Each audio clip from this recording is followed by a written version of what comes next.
আমাদের যে আজকে ভিডিওটা দেখবেন সেটা হচ্ছে একটা দুঃখজনক ঘটনা।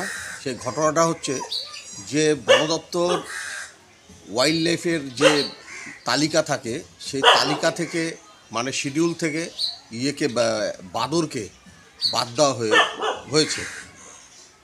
বাদ দেওয়ার ফলে কী হয়েছে, আজকে পথকুকুরদের মতন হয়ে গেছে এই বাদরদের অবস্থা। একটি বাদর রাস্তায় অ্যাক্সিডেন্ট হয় এবং বন দপ্তরে খবর দিলেও, যেহেতু বন দপ্তরের কর্মীদের এখানে কোনো দোষ নেই, যেহেতু শিডিউলের মধ্যে তারা পড়ে না, ডোমেস্টিক্যাল হয়ে গেছে এখন এই প্রাণীটি। ফলত অনেককে খবর দিলেও কেউ বাইরের আরও অনেককেই খবর দেওয়া হয়, কিন্তু কেউ যায়নি। এবং সেখানে আমরা যখন খবর পেয়ে সেখানে পৌঁছানোর পরে দেখি যে তার নাক মুখ দিয়ে ব্লিডিং হচ্ছে প্রচুর পরিমাণে, এবং তাকে 2 ঘন্টা রাস্তা এইভাবে পড়ে থাকে। তারপর সেটাকে তুলে নিয়ে আসা হয়, তুলে সেখানে তাকে প্রাথমিক চিকিৎসা করা হয় এবং ডাক্তারের সঙ্গে ফোন মারফত সঙ্গে সঙ্গে আমি কথা বলার পর তার যেসব ইঞ্জেকশান কতগুলো লেখেন সেগুলো দেওয়া হয়, দিয়ে সাথে সাথে তাকে আমার নিজের বাড়িতে নিয়ে আসি এবং বাড়িতে নিয়ে এসে তাকে ডাক্তারের পরামর্শ অনুযায়ী এবং বন দপ্তরের একজন অভিজ্ঞ কর্মচারী তার সঙ্গে কথা বলি এবং তারপর একটি স্যালাইন তাকে প্রয়োগ করা হয়। স্যালাইনটি প্রয়োগ করার পরেও বাদরটিকে আমরা শেষ পর্যন্ত বাঁচাতে পারিনি।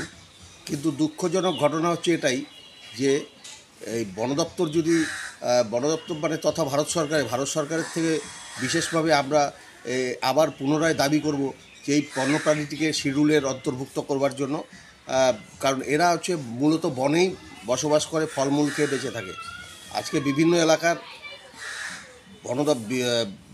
যখনই বনাঞ্চলগুলো ঘনত্ব কমে আসছে, ফলত এরা লোকালয়ে বেরিয়ে আসছে এবং এসে বিভিন্ন দুর্ঘটনার শিকার হচ্ছে এবং সম্পূর্ণটা খাদ্যের অভাবেই তারা বেরিয়ে আসছে।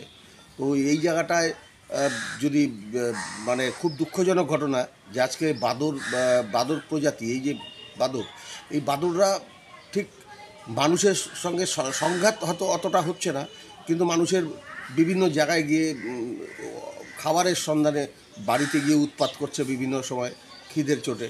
হ্যাঁ, তো যাই হোক, এবং দুর্ঘটনাগুলোও ঘটছে। এই দুর্ঘটনাটা খুবই মর্মান্তিক আর কি, যে দুর্ঘটনাটা ঘটেছে। এবং একটি বোলেরো গাড়ি ধাক্কাতে বাদরটি আহত হয় এবং শেষ অবধি রাত 3টে নাগাদ বাদরটি মারা যায়। চলুন তাহলে ভিডিওটা দেখে নিবেন একবার। জানি তো, দাঁড়াও একটু দাঁড়ায় যাও। না আমার নিজের আবার ডাক্তার। হ্যালো, ধরো তো ভাই। না সুস্থ, তাও তো লড়াই করে আসছে, তাই না? আমি থাকতে পারতাম আজকে, যে একটু ডাক্তার দেখে আসি, কাজে এসে চলে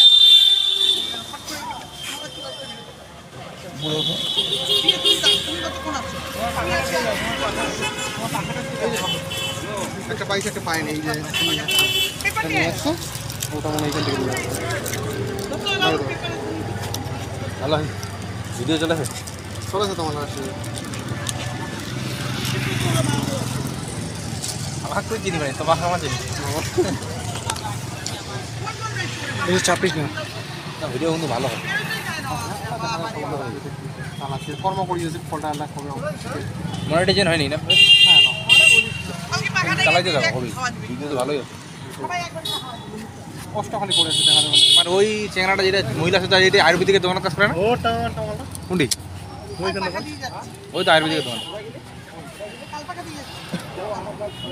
দেখুন দিদি,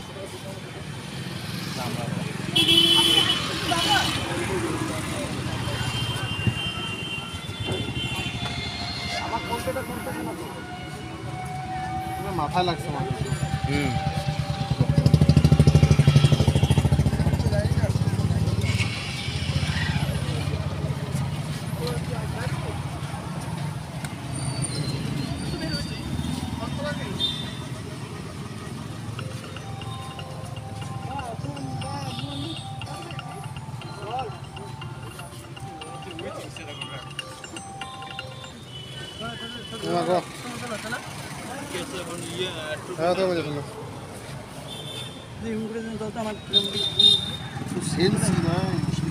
মাথায় লাগছে।